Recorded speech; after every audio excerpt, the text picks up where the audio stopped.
There he goes. Good, good, good. Bye bye.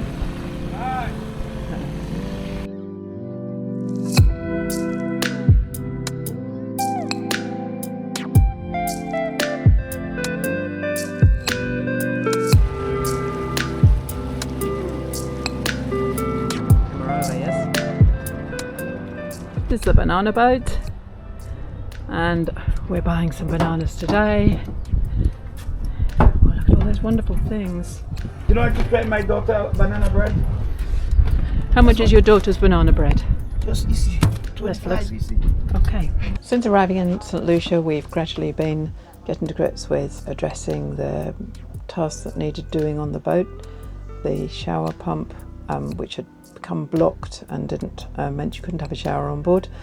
Gerald did a absolutely sterling job of taking apart the shower pump and cleaning that out, so now we have a shower pump again.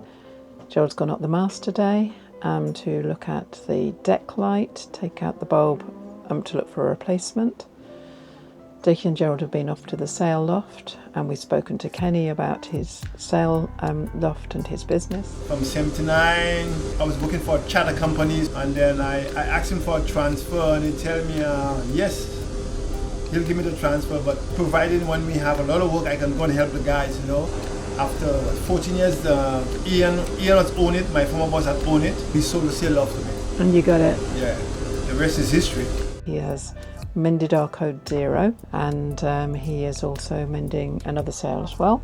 Dickie and Gerald have found their way to buying the new batteries in Rodney Town, and fortuitously next door there was a barber's and they had their hair cut as well. Quite an event.